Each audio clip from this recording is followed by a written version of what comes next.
Para colocar qualquer coisa em órbita, você tem de fazer duas coisas: chegar a centenas de quilômetros acima da superfície da Terra e depois atingir uma velocidade suficiente para permanecer em órbita, ao invés de cair de volta na Terra. A quantidade de energia contida no ônibus espacial completamente abastecido é semelhante à liberada por uma pequena explosão atômica.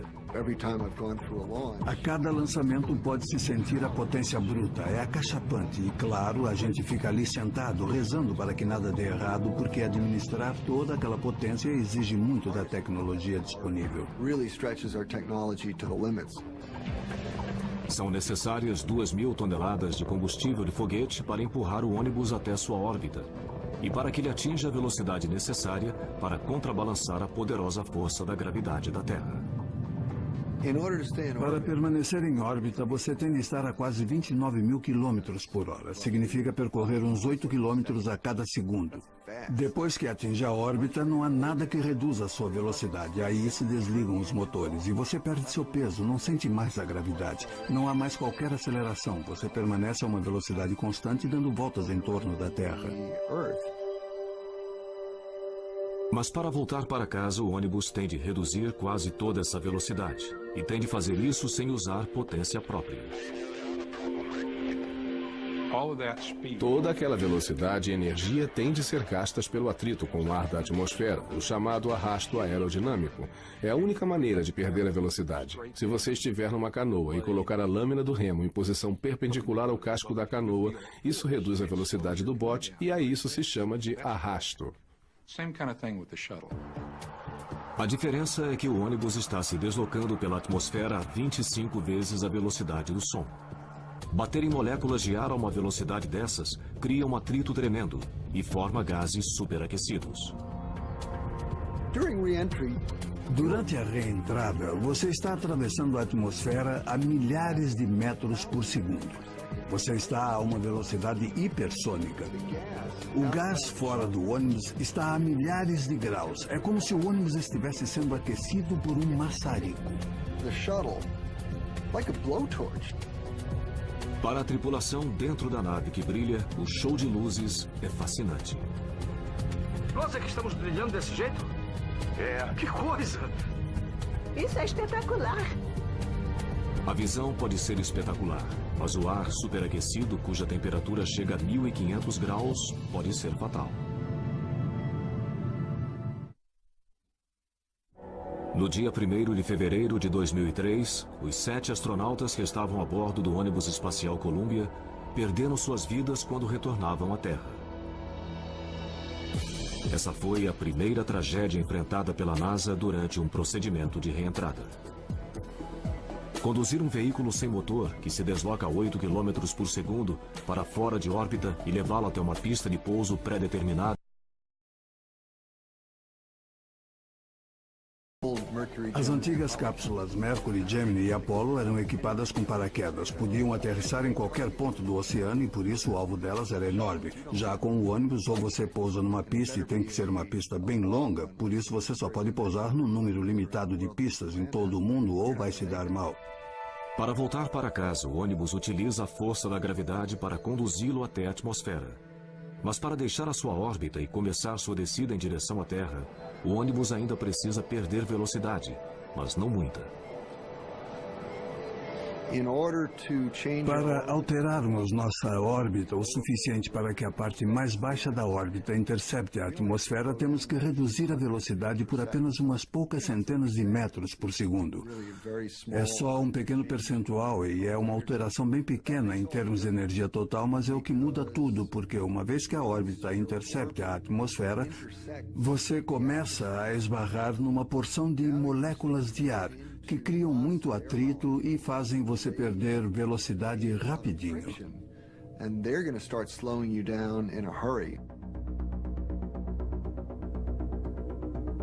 Antes de voltar à atmosfera, a tripulação coloca a nave de cabeça para baixo e vira a traseira para frente.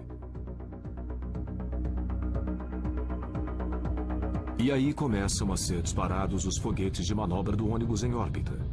O empuxo de quase 3.000 quilos de cada motor faz com que, em poucos minutos, a nave saia de órbita.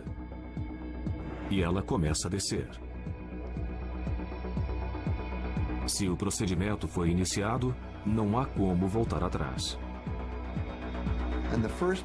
Essa trajetória de queda livre é o que chamamos de primeira parte da saída de órbita. Você ainda está sem peso, mas está se aproximando da Terra e durante essa fase tem de orientar corretamente o ônibus para que quando comece a penetrar mais na atmosfera, possa voar. Decidir quando e onde ligar os motores para sair de órbita é algo que demanda muita perícia, pois quando o ônibus atingir a atmosfera, ele deve estar dentro de um corredor estreito que o conduzirá em rumo direto até a pista de pouso. Além de a pista estar à frente do veículo, o procedimento todo deve ser iniciado no instante correto, porque você não pode estar muito longe nem muito perto da pista de pouso. Se o ônibus penetra na atmosfera muito perto da pista de pouso, o forte ângulo de entrada necessário para conduzi-lo à pista causará um aquecimento rápido demais, devido ao atrito. Ele se desintegraria. Se ele penetra na atmosfera num ângulo muito pequeno, as asas começam a gerar sustentação. Nesse caso, o ônibus resvalaria de novo para fora da atmosfera, assim como uma pedra chata que se joga sobre a água de um lago. Para cair num rumo preciso, o piloto automático guia o ônibus usando 38 pequenos foguetes, que formam o chamado sistema de controle por reação.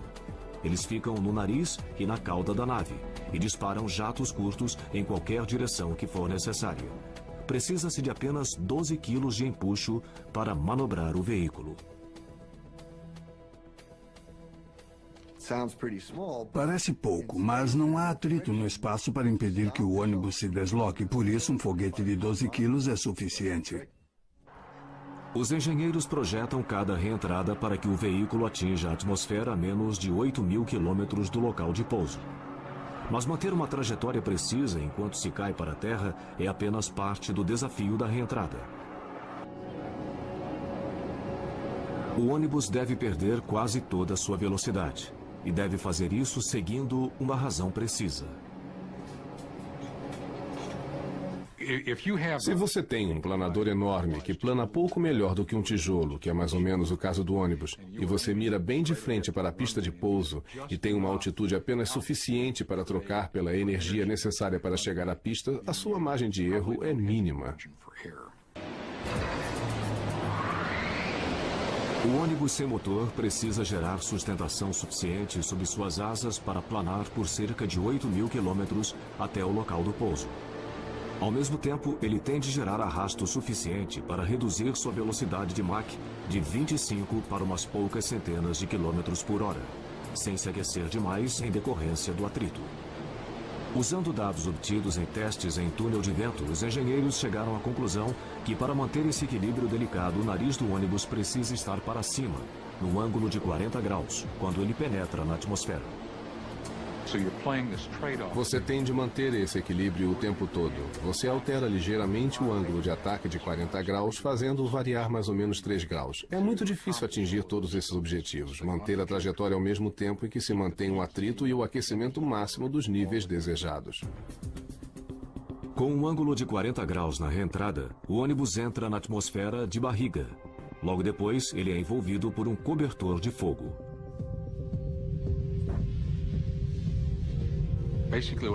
O que acontece é que você vem tão depressa que se forma uma onda de choque. É como uma marola que se forma na proa de um navio, mas amplificada umas 10.000 vezes. As moléculas de ar são exprimidas umas contra as outras, cada vez mais perto, e o ar fica cada vez mais denso, até que elas não conseguem mais sair do caminho. O calor gerado por todo esse atrito arrebenta as moléculas de ar. Tudo que sobra são partículas carregadas chamadas de plasma, que envolvem a nave. Em certas áreas da superfície, a temperatura chega a quase 1.500 graus. Mas a onda de choque em si, que flui a menos de 1 metro do ônibus, é muito mais quente. É a mesma temperatura da superfície do Sol. Para quem a assiste, é uma experiência visual espetacular ver essa onda de choque e perceber essa incrível quantidade de energia que o cerca. E você está sentado dentro desse meteorito que atravessa a atmosfera e chega à Terra.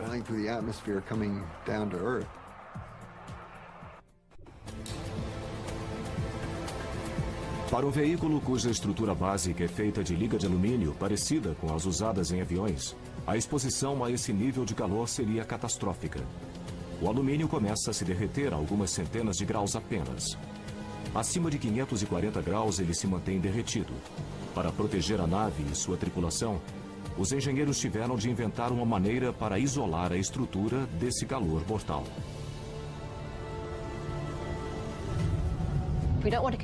Não queremos que todo esse calor seja conduzido para a estrutura, mas irradiá-lo para fora novamente. Rejeitar o calor, mantê-lo à distância do veículo.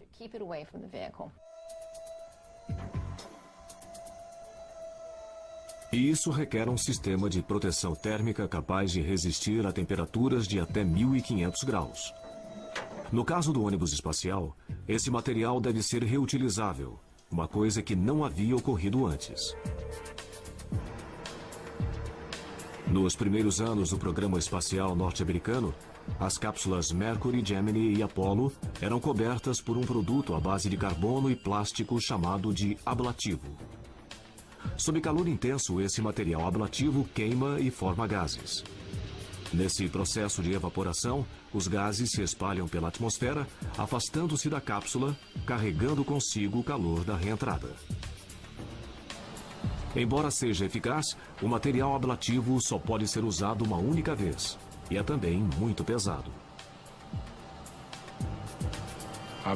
É claro que você vai querer colocar o máximo de carga útil em órbita da Terra, e cada quilo que você acaba colocando no escudo térmico significa 1 quilo a menos na carga útil levada ao espaço. Por isso, quanto mais leve, melhor para todos. A solução no caso do ônibus espacial norte-americano são telhas de cerâmica, placas feitas de fibras de silício extraídas de uma areia que só é encontrada no Brasil. As fibras de silício são misturadas com água e outros materiais e tomam a forma de blocos. Depois que o excesso de água é retirado, faz-se a liga da mistura por um processo que utiliza calor. O resultado é um material poroso, cerâmico, composto pelas fibras de silício, que são leves e resistentes ao calor e cheio de bolhas de ar. Do grande bloco são cortadas placas e cada uma é usinada até chegar a um tamanho e formato próprio, que depende do local da nave que ela vai proteger. Cada peça é então cozida em forno a 1260 graus. As placas dissipam calor com tanta eficácia que se pode pegá-las com as mãos, segundos após saírem do forno. As placas destinadas a protegerem a barriga do ônibus espacial do calor da reentrada são ainda revestidas na face e nos lados, com um líquido preto que se vitrifica. O preto irradia o calor com eficácia e o revestimento em si evita que as partículas de plasma adiram à superfície da placa. Mas as placas se danificam com facilidade. No total, são necessárias mais de 20.000 placas para proteger toda a nave. Cada placa é colada à mão sobre a superfície do ônibus espacial com uma cola à base de borracha. Essas placas pretas são capazes de proteger a nave em temperaturas que chegam a atingir 1260 graus. Mas algumas áreas ficam ainda mais quentes. O ônibus espacial se move para frente, por isso suas seções dianteiras são as primeiras a encontrar o ar e se aquecem mais do que qualquer outra parte da nave. E essas seções são a ponta do nariz e o bordo de ataque das asas. A temperatura nessas áreas chega a quase 1650 graus centígrados. Placas de cerâmica expostas a uma temperatura dessas simplesmente se desintegram. Por isso, os engenheiros desenvolveram um material composto que não é poroso chamado de carbono-carbono reforçado, ou RCC. Essas peças fáceis de identificar por sua cor cinza são maiores e mais fortes e podem resistir a temperaturas muito mais altas do que as placas pretas. O ponto negativo é que elas são muito mais pesadas e não faria sentido cobrir a nave toda.